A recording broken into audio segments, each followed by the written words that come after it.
సింహాసనం అభిష్టం చేయాలన్నప్పుడు, పట్టాభిషేకం చేస్తున్నప్పుడు ఇక్కడ దేవుని చిత్తానుసారంగా దేవుని ప్రవక్త ఉండాలి. కానీ ఇక్కడ అదోనియా వీళ్ళని పిలవలేదు. అదోనియా అదే చేశాడు.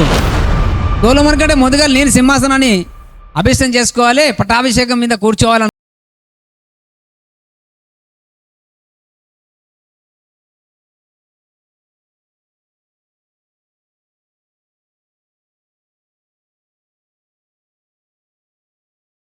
నీ తండ్రి నీవు ఇలాగున ఎలా చేయుచున్నావని అతని చేత ఎప్పుడునూ విచారించి అతనికి నొప్పి కలుగజేయలేదు.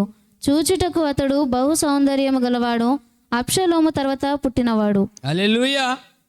దావీదంట అతని తండ్రి నువ్వు ఇలాగున ఎలా చేయుచున్నావని అతని చేత ఎప్పుడును విచారించి అతనికి నొప్పి కలగజేయలేదంట.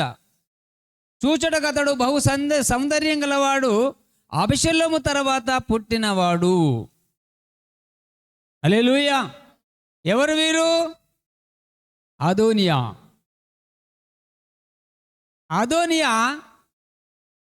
దేవుడు చెప్తున్నాడు కదా, అతడు సౌందర్యవంతుడంట, మంచివాడంట. కానీ దావీదు అతనికి ఎన్నడూ బాధ కలిగించేటువంటి మాట మాత్రం మాట్లాడలేదంట. ఎందుకు? ఇక్కడ చూడండి, ఈరోజు ఈ వాక్యాన్ని మీరు చాలా గైకొనాలి. మన తల్లులకి, మన తల్లిదండ్రులకి మనం ఎంత బాధ కలిగిస్తున్నామా ఈరోజు? చాలా జాగ్రత్తగా వాక్యాన్ని చదివినవంటే ఆ వచనములో ఉండేటి మర్మం ఏంది, దేవుడు ఏం చెప్పబోతున్నాడు, ఏం చేయబోతున్నాడు, ఆ వచనంలో ఆయన ఇచ్చిన వాక్యంలో ఏం జరగబోతుంది. ఈరోజు ఆయన అంటున్నాడండి, అతని తండ్రి అంట అతనికి ఈ నొప్పి కలగజేయలేదంట. మరి దేవుడు కూడా మన పట్ల కూడా అలాంటి బాధ పెట్టలేదు కదా, అలాంటి నొప్పి కలగజేయలేదు కదా. అలాంటి శ్రమల పాలు అవ్వకుండా ఉండాలనే దేవుడు నిన్ను ప్రేమిస్తున్నాడు. ఈ రోజున దేవుని యొక్క చిత్తం చూడండి.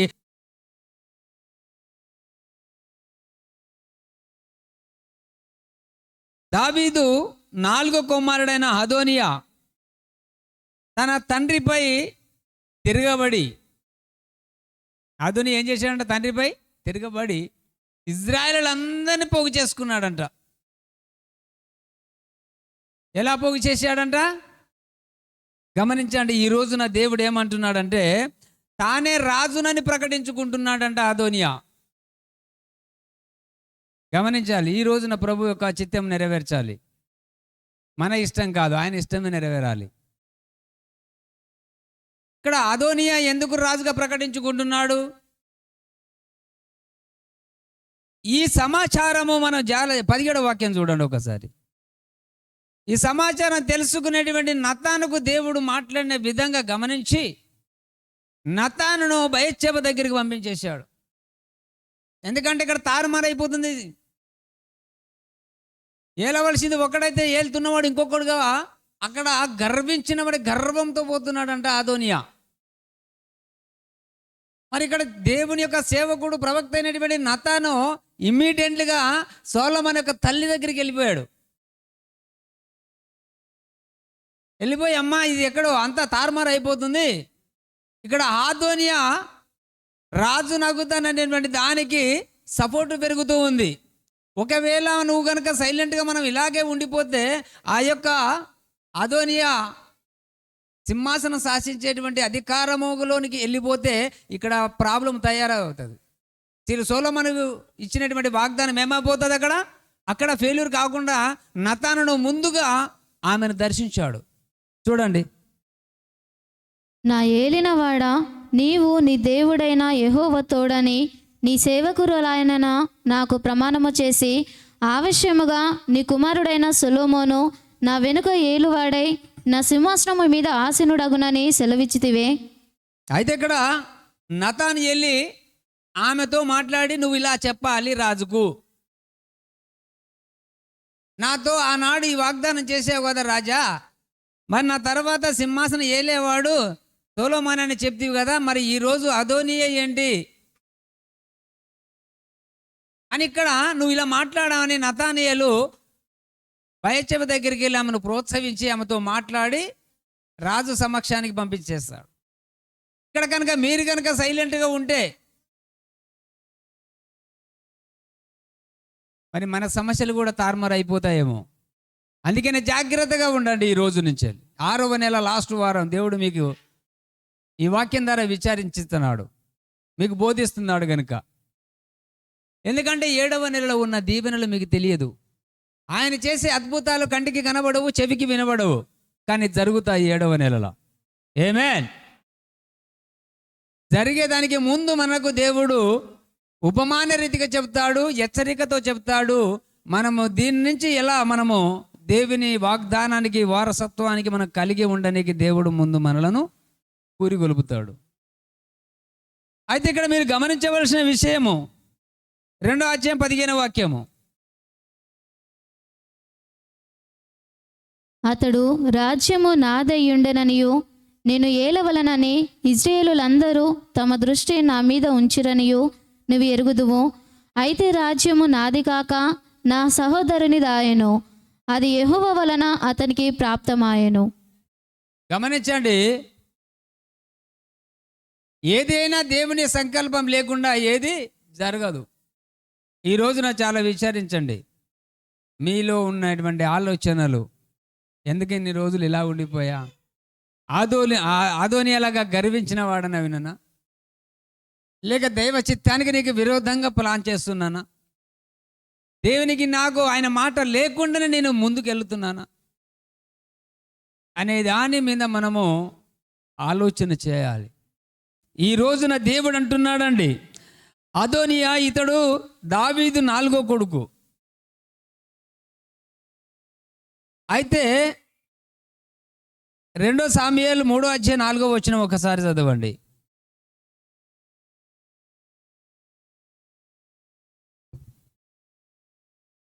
నాలుగవ వాడగు అదోనియా హగ్గీతు వలన పుట్టెను. 5వ వాడగు షెఫెట్యా అబీటలు వలన పుట్టెను. అయితే ఇక్కడ అమోనును అబిషలోము చనిపోయారు. అమోను అబిషలోము చనిపోయారు. బహుశా కిలియాబు కూడా చనిపోయాడు అని ఇక్కడ కిలాబు కూడా చనిపోయి ఉంటాడు అన్నాడు. అయితే ఇక్కడ మీరు ఒక మాట గమనించండి. బహుశా ఇజ్రాయేల్ రాజ్యానికి తానే ఒక వారసును అనుకున్నాడంట అదోనియా. ఒక వారసును అనుకొని అతడు హెచ్చించుకున్నాడు. హెచ్చించుకున్న తర్వాత దేవుడి యొక్క సంకల్పము నతానును దర్శించాడు దేవుడు. ఎందుకు అంటే ప్రియమైన వారలారా, మనం ఎన్నో విధాలుగా మనుషులం కనుక ఆలోచనలు వస్తాయి, చెడ్డ మనసులోంచి కోరికలు పుట్టుకొస్తూ ఉంటాయి. అవునా? అన్యాయమైన వాడు మనలో ఉండకుండా తీసేసుకొని పరిశుద్ధమైన నీతిమంతుడైన దేవుని యొక్క వాక్కును పరిశుద్ధాత్మను మనం కలిగి ఉంటే అన్యాయానికి మనలో చోటు ఉండదు. ఈరోజు మీరు జ్ఞాపకం చేసుకోవాలా. అయితే అసలు ఆయన వారసుని నేనే అనుకొని అదోనియా భావించి ఉండవచ్చు, లేక హెచ్చించుకున్నాడు. తన తర్వాత దేవుడేమో దావీదుతో సొలొమోను రాజుగా చేస్తానని దేవుడు అభయం ఇచ్చాడు. ఇప్పుడు మనందరికీ ఒకటి చెప్పాడండి దేవుడు, నిన్ను దీవించి ఆశీర్వదించి నిన్ను గొప్ప చేస్తాను, భయపడకుండా ఉండండి అన్నాడు ఆయన. కానీ ఇవన్నీ మనము మర్చిపోతూ ఉంటాం. రోజులు మారినా కొద్ది ఏమవుతాయంటే మన మనసు మారిపోతుంది. హల్లెలూయా. మారని వీడని ఎడబాయని కృప అనేది నిన్ను ఆదరిస్తుంది. మనం ఏం చేస్తాము ఈ రోజున?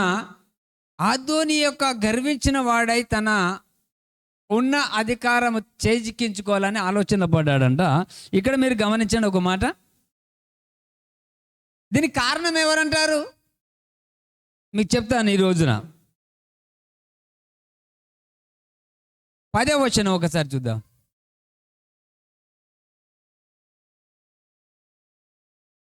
ప్రవక్తయగు నాతానును బెనాయాను దావీదు శూరులను తనకు సహోదరుడైన సొలొమోనును పిలవలేదు. అయితే ఇక్కడ అదోనియా ఒక సభ పెడతారు కదా, దేనికి ముందు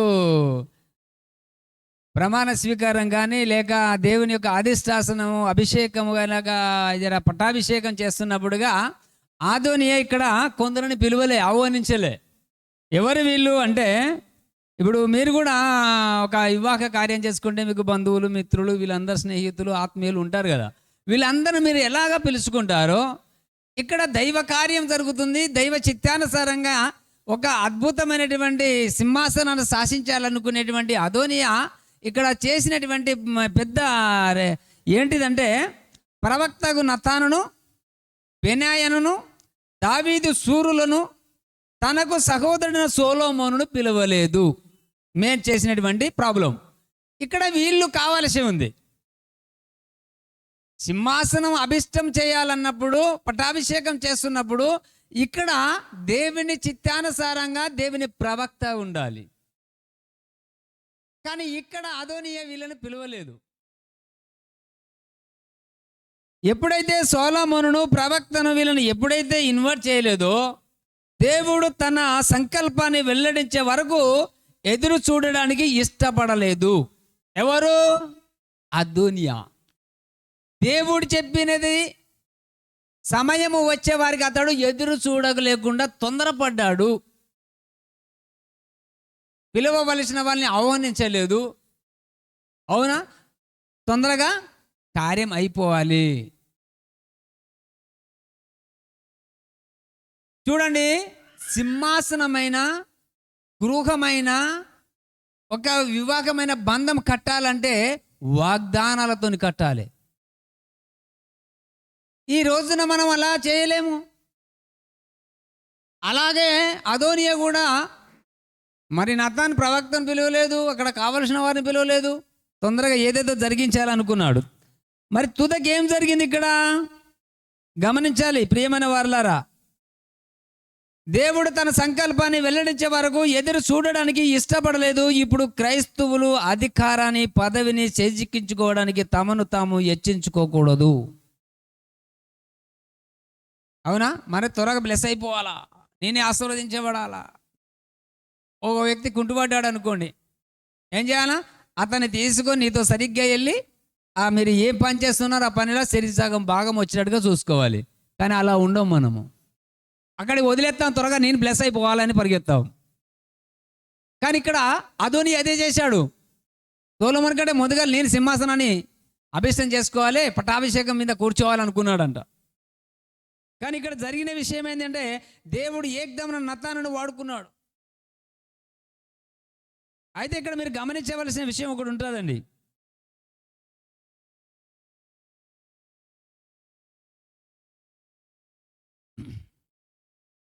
దావీదు తన మరణము వరకు తన కుమారుడితో కష్టాలు పడ్డాడు.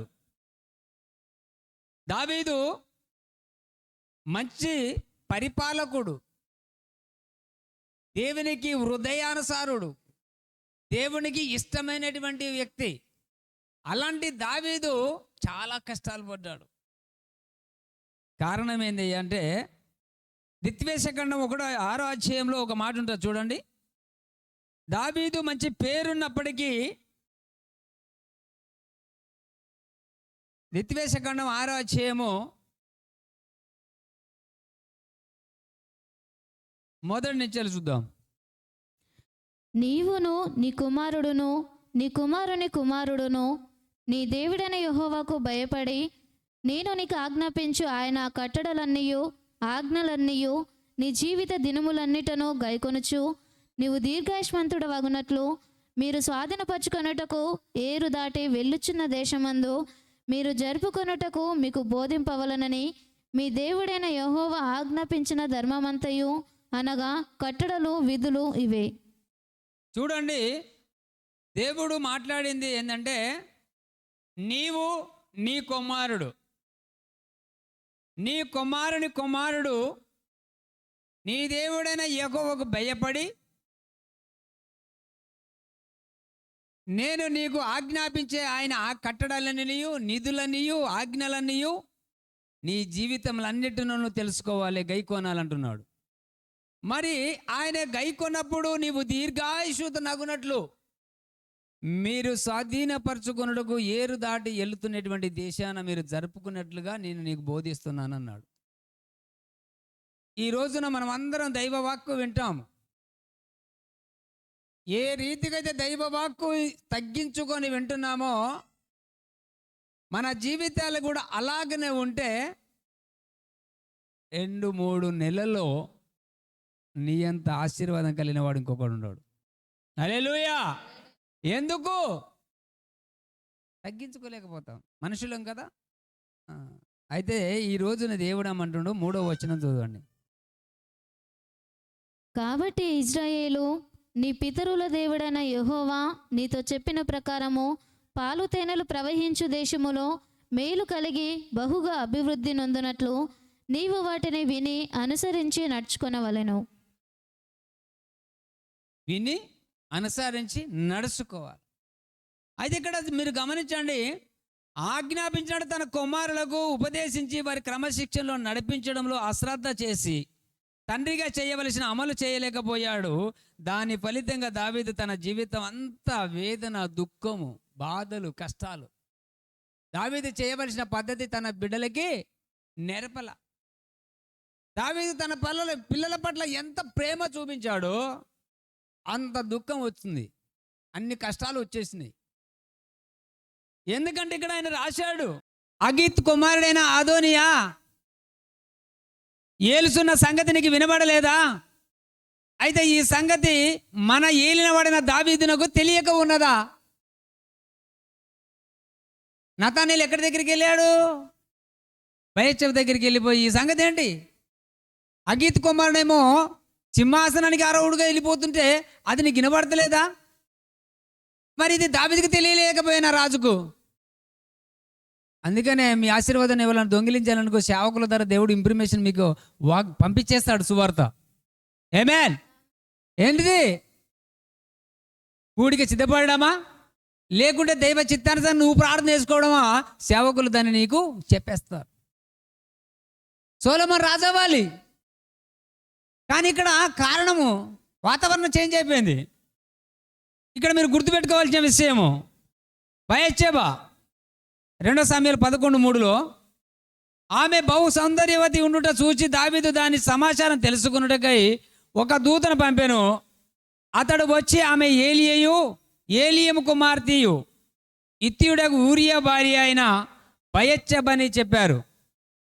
ఇక్కడ ఈ కారణం ఏమవుతుందో ఇక్కడ చెప్తున్నాడు దేవుడు, గుర్తు చేస్తున్నాడు. నువ్వు పూర్వం ఏ పాపమని చెయ్యి, ఇప్పుడు నీతిమంతునిగా మారిపోయినావు అనుకోండి, దాన్ని కొంచెం లింక్ పెడతాడు దేవుడు నీకు, దాన్ని నీకు చూపించకుండా నిన్ను ఎదిగిస్తాడు. అర్థమైందా? పూర్వము కాలంలో నువ్వు ఏ బాధల్లో నుంచి దేవుని దగ్గరికి పోతే ఈరోజు ఈ వాతావరణంలో పెరుగుతున్నావో దాన్ని నువ్వు మర్చిపోకంటాడు దేవుడు. చదవమ్మా. ఈ రోజున ఇంకొక మాట ఉంటుంది, అదోనియా ఇంకా సింహాసనం ఎక్కలేదు. ఎక్కక మునుపు దేవుడు ప్రవక్త నతానుకు సమాచారం అందించేసి బయచెఫ్ దగ్గర పంపించేశాడు. హల్లెలూయా. పంపించిన తర్వాత అయితే అతని ఈ కుట్రకు మంచి మద్దతు వస్తుందంట. హల్లెలూయా. అదోనియా కుట్ర పన్నాడా లేదా? ఆ కుట్రకు మంచి మద్దతు వచ్చేసింది, మేము ఉన్నాం నీకు అన్నట్టుగా. ఈ మద్దతు వచ్చినప్పుడు ఏదో ఒకటి చేయకపోతే అది నెరవేరే అవకాశం ఉంది అని నతానియేలు వెళ్ళిపోయాడు. 15వ అధ్యాయం 2 సమూయేలు 9వ వచనంలో ఒక మాట ఉంటుంది చూడండి.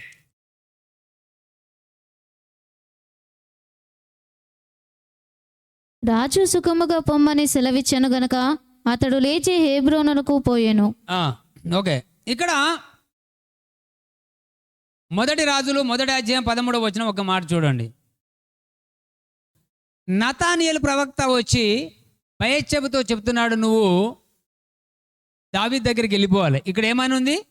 నువ్వు రాజైన దావీదు నొద్దకు పోయి నా ఏలినవాడా రాజా అవశ్యముగా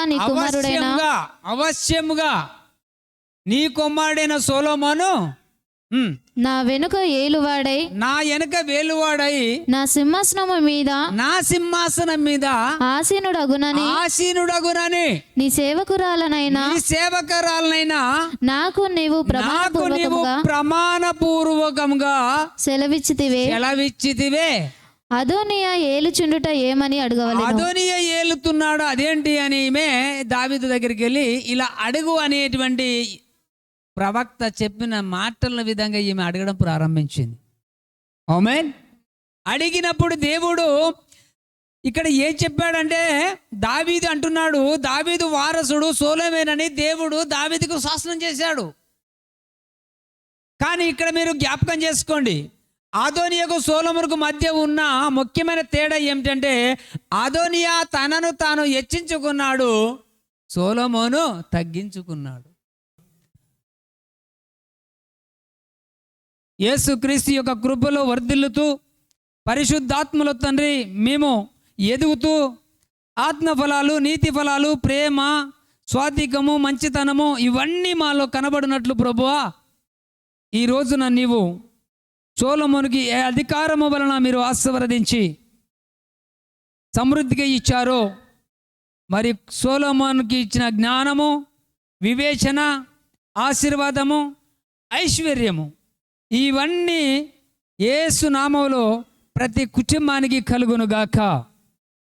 నజరేయుడైన యేసు నామములో మేము ప్రవచిస్తూ నీ దైవ చిత్తానుసారంగా నీ బిడ్డలు ఎదిగి వర్ధిల్లాలని తండ్రి కోరుకుంటూ, ఈ సమయము నీవిచ్చిన వాగ్దానాలని స్వాధీనంగా చేసుకుంటూ నీ చిత్తమే నెరవేరున గాక అని మేము పలుకుతూ, మా నోటికి తండ్రి మంచి మాట్లాడే మాటలు ఇదిగో మీరు ఇచ్చినటువంటి వాగ్దానాలతో తండ్రి మేము నీ వాక్యాన్ని ఆహారం చేసుకొని భుజించేటువంటి బిడ్డలు కాదా ఈ రోజు నుంచి మీరే దీవించి ప్రతి వారిని నడిపించమని నీ వాక్యానికి లోబడి నీ చిత్తానుసారంగా ఉండే కుటుంబాలుగా తయారు చేసి వారిని వర్ధిల్ల చేసి సకల విధములైన నీ ఆశీర్వాదానికి అర్హులుగా నీ కృపలో హెచ్చించి మహిమపరచుమని నజరేయుడైన యేసు నామములో ప్రార్థిస్తున్నాము తండ్రి. Amen. Jesus Christ blessing ministries, block office చౌరస్తా, PRTU భవన్, సిద్దిపేట్. మీ ప్రార్థన కొరకు సంప్రదించవలసిన మా ఫోన్ నంబర్ 8096486529. సమయం ప్రతి ఆదివారం ఉదయం 9 గంటల నుండి మధ్యాహ్నం 12 గంటల వరకు. రండి, పాల్గొనండి, దేవుని యొక్క ఆశీర్వాదాలు పొందుకోండి.